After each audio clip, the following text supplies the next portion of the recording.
Welcome to True and Unpolished. Through this podcast, our intention is to uplift, amuse, and inspire you to create more of a life you'll love. Let's get authentic, everybody. Hey, y'all, it's Lydia. And before I tell you about the interview that you're about to listen to, I just want to take and have a moment of gratitude. Judith from New York, we saw that you shared our post, and we are very, very grateful. Mary and I both are very grateful. So thank you so much. So in this episode, you are about to hear an interview that Mary and I did with Anne Marie Cockrell. And she practices some healing modalities that deal directly with the body. And in this conversation, we actually talk about how these modalities can help trauma that's been stored in the body move on out. So take a listen. Well, hello, Anne Marie. So we're so glad that you're here. Tell us your story. Tell us a story. Oh my goodness. Thank you for having me. It's so fun to be here. So I am a middle-aged woman. Me too. South Carolina. I'm a certified advanced rolfer, and this is it. It's a very interesting way to live my life and earn a living. So rolfing is known as structural integration, and if you look it up, you can read all kinds of stuff about it. I've been a rolfer for a long time, about 18 years. And before that, I was a massage therapist. And can I ask you though, so like kind of rolfing for dummies? Because I've always thought of rolfing as, and I might even be mispronouncing it, but as massage, as a form of massage. Is that right? It is different from massage, and it when you look at it from the outside, it might very much look like massage. It might look like it, but it's different, right? I'm working with the tissue in the body called fascia. Instead of muscle tissue. And even for me, when I had the aha moment in the rolfing training of the difference between muscle and fascia. It's like, wow, it's like they're right there in between, but it's a totally different ball game. It's a whole different paradigm of working with the body than massage therapy. And in one way I look at it, it's like if we felt like the earth, we have the clay of the earth maybe makes the layers of compartments in the earth and holds things. And, when you get it wet, it has a consistency to it. And dirt is like held in its different layers by clay, and but get it wet and it becomes mud. And there's a difference between clay, and they're working with the different tissues in the body. It's like I'm still in there. Might look like massage therapy, but I'm working with the fascia. So let me ask you this question, and I am familiar with fascia because my mother-in-law, who after she was recovering from hip surgery, the physical therapist that she worked with was really aware of fascia and would work it. She would, I guess, Ralph. And so is that a way to say it? Can you say Ralph? Or it's named after Rolf. It's named after a woman, Dr. Ida Rolf. I've always thought, why did they make the name so complicated? Okay, good, because it's somebody's name. Well, so who would what's an example of someone that would benefit greatly from rolfing? I'm thinking everybody. And now that we know more about fascia, with fascia if we just had that mindset when we work out, when we do self-care on our own bodies, I think we'd live healthier lives. Yeah. And that's not to say that massage isn't good or that it doesn't do something, because it very much does. It's just a shift in the paradigm that I'm working with now, and different ways of working with it. Some are kind of aggressive. Rolfing has a reputation of being very aggressive, but I don't work that way.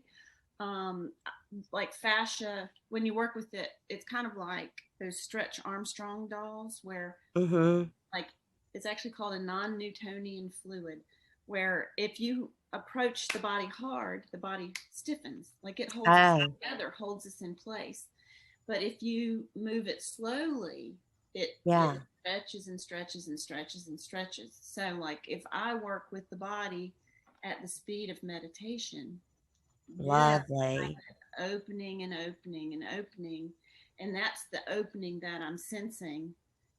And I can sense in my, like when I'm working in myself, if I get anxious, if I think, gosh, this person's really big and strong, I've got to push hard, their tissue gets harder. Or if they're getting anxious or something, then like I get tense, they get tense, we're both working really hard, and I can't work that hard all day. Yeah. But when I'm conscious in myself and feel myself being spacious, feel myself in connection with their body, there's a connection between us as I'm working. So this also speaks to the fascial web Mm-hmm. inside the body, and that we also feel the web of connection between ourselves, between other human beings, that's invisible but a felt sense between us, how we're connected in this web of, It's an intuitive, meditative process that you do. It reminds me of Reiki. Mary, did you have something you wanted to say? Well, I actually have been to Anne Marie for Rolfing, and it was very helpful, but I didn't understand it until recently, even though I had been to her several times and she helped me. I didn't really understand it, but I just read recently how in like medical school and that sort of thing, what they do is they basically, when they look at cadavers, they basically cut through the fascia, and then to get to the important stuff, to get to the muscles, to get to the organs. And so it's something that has been ignored.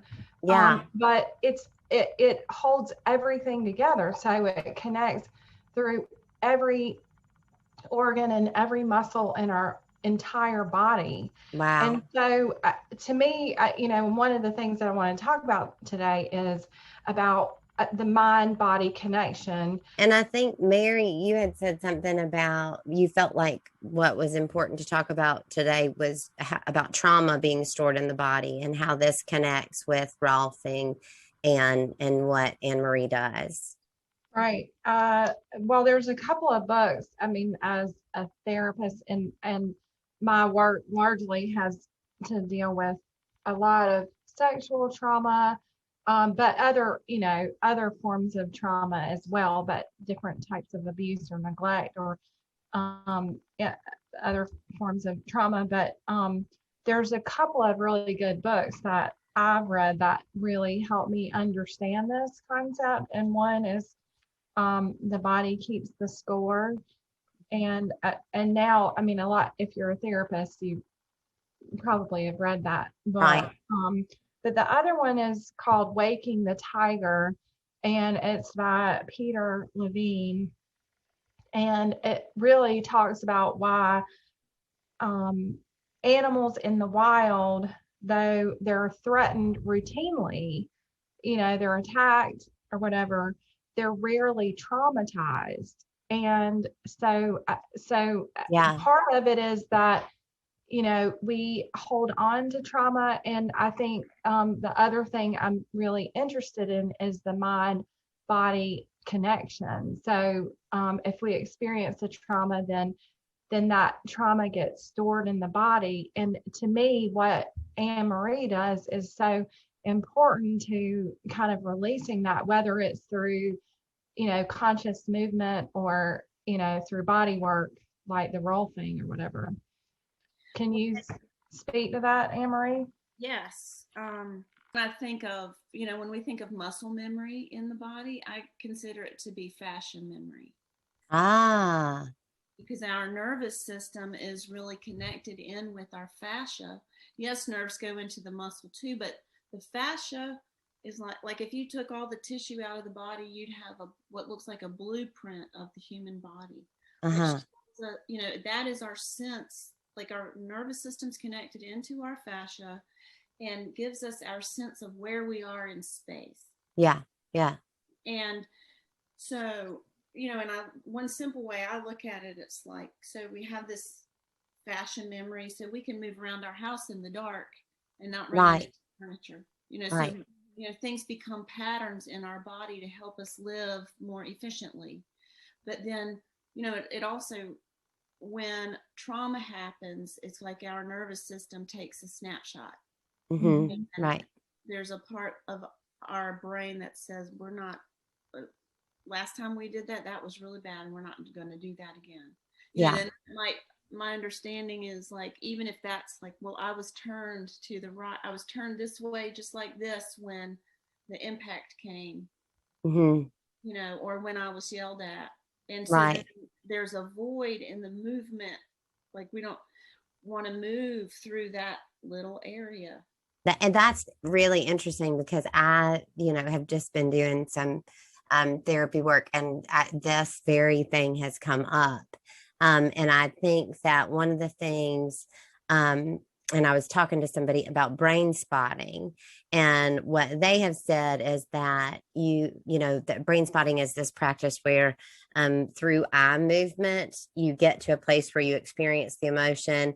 And then what can happen is your body will literally go into the position it was in whenever the trauma occurred, because it's got that memory. And so is this kind of your intuitive sense that you're able to really sense that the fascia is where all this kind of trauma is stored?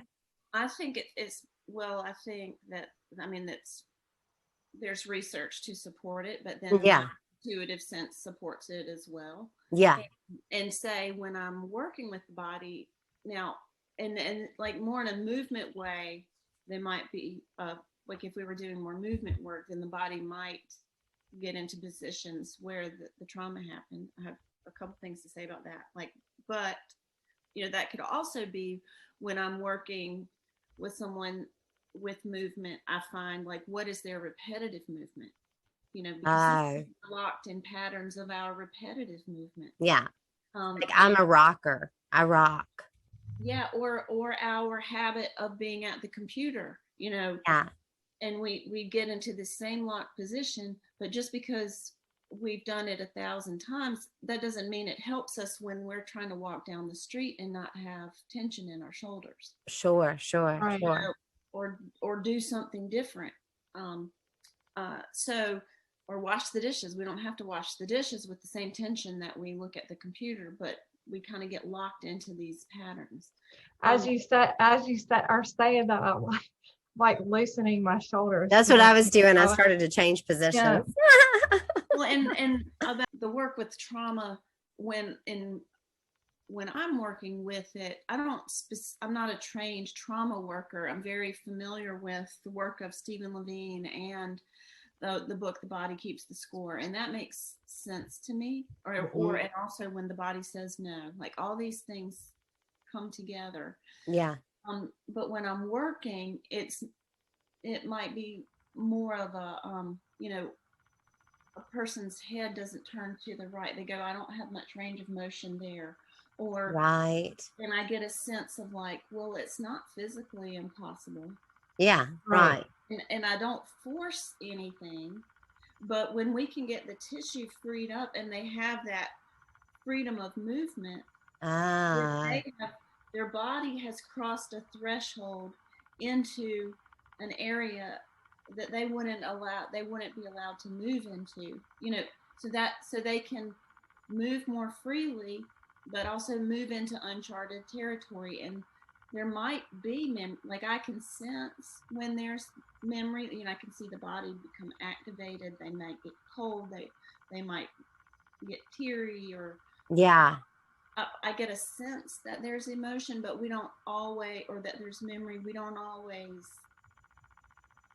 always, call it up, call a lot of attention to it. I surely don't shut it down. Right. It's like there's something there, or sometimes it's not a big deal there. It's just that, but when it's kind of like I'm crossing the threshold with them through Mm-hmm. body work into uncharted territory, and then they're free to live into their body more fully, live into their life more fully. Right. Well, I think what I'm hearing is, I mean, what I know is this is one piece Yes. related to wholeness. And I think a lot of times we look for one answer to our trauma, or one Yeah, right. answer to solve all of our problems. You know, like I love essential oils and I've been using them for a long time.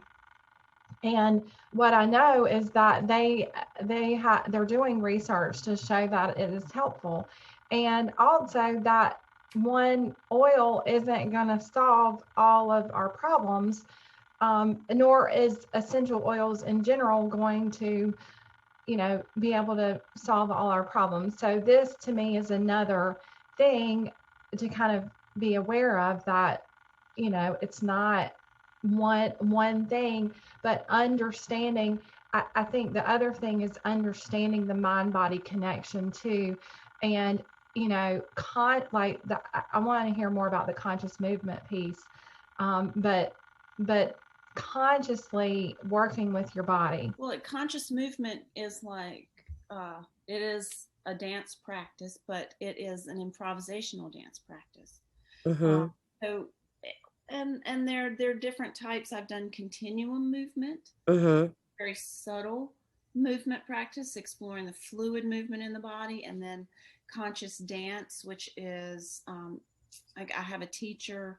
There are different types of conscious dance, like kind of different brands. There might be 5 rhythms. The one I do is called the Path of Azul, which evolved out of 5 rhythms. But in conscious dance, it's like there's kind of a pattern of listening to the body, listening for the movement in the body, then allowing that movement to grow, letting it kind of peak, and then Wow. like you kind of dance out what needs to come up, and the music helps you, and then Yeah. when you've released like all your extra stuff, then it's like, okay, what's left, what wants to be expressed, what is Right. the soul calling for, and so in both things, and in a lot of practices in life, it's like, in Rolfing, we getting the body in better alignment, we are getting kind of those painful patterns out of the way, or patterns that take a lot of energy. Yeah. Move if the body can be in better alignment, then we can live life more fully to our higher potential with Yeah. it, rather than just like hauling this Yeah. sack of stress around. Yeah. Or in the body, it's like if we can release our worries, release what's not serving us in the moment, Yeah. and to move through pain, because sometimes something wants to be expressed, and pain is a voice in the body, but Yeah. move through it, listening to what the body needs, what is the movement that's trying to come through, then we're free to get to hear what our soul is really asking for. Yeah. And you know So, what? I had an example of this actually happened to me just recently, and it was around running. And I had always had this story in my head that said, I don't know how to run. Like, I can't run. I don't know how to run. And I've literally said it over and over again throughout my life. Like, and even in like gym class, they wouldn't make me run. I would walk, like I would say, I don't know how to run. I don't know how to run. And what happened, so, I had this kind of memory, this painful memory came up, and all of a sudden I just knew that I had to run. But the voice in my head said, but you don't know how to run. You can't run. You don't know how to run.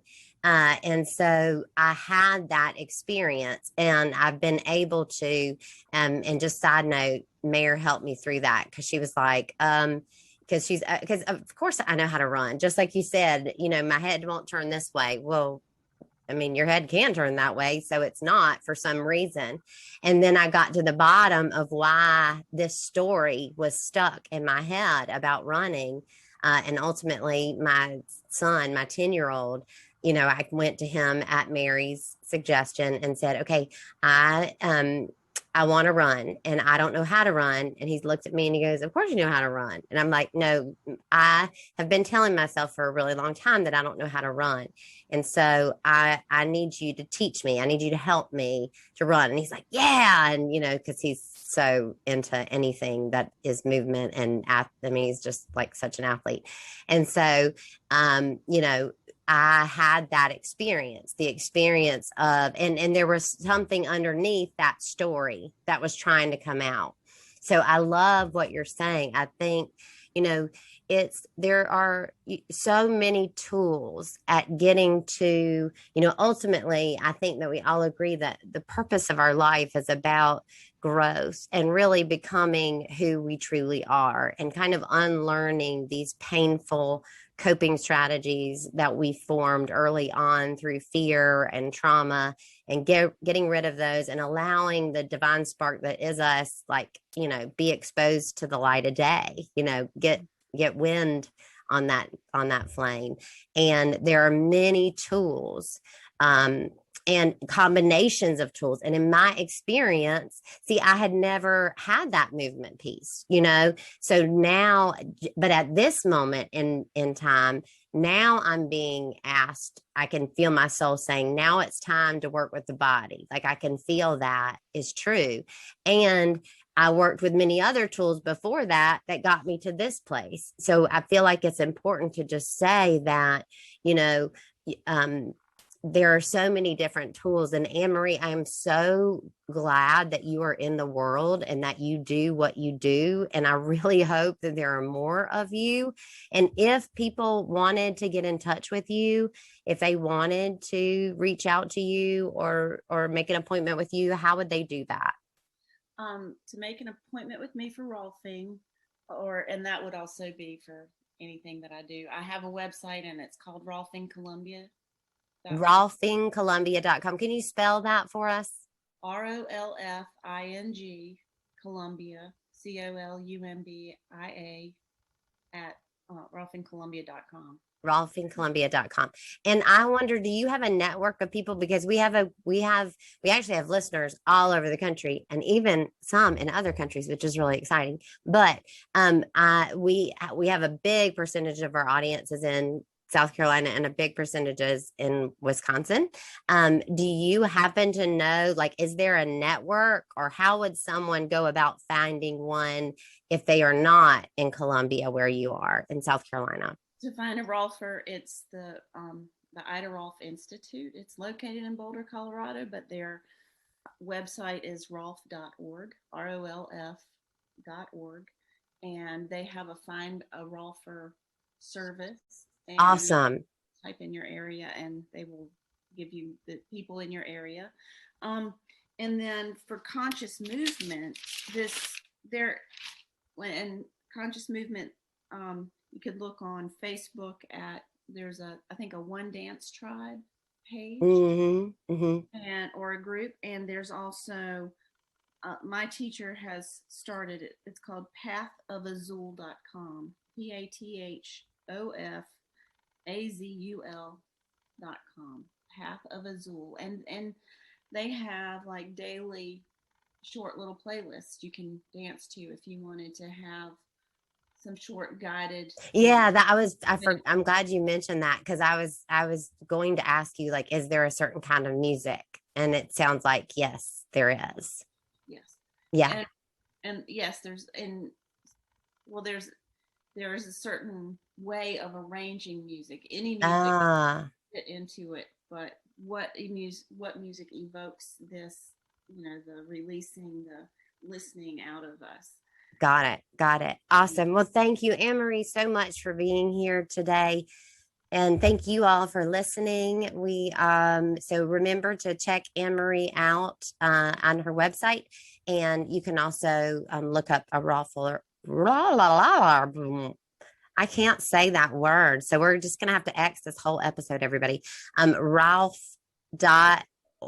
Is that what it is? IdaRalph.org. Rolf, like golf. Rolf, like golf. Okay. I wish I would have asked you that in the beginning of this episode. And I'm also available on Facebook, Anne Marie Cockrell, Certified Advanced Rolfer on Facebook. Awesome.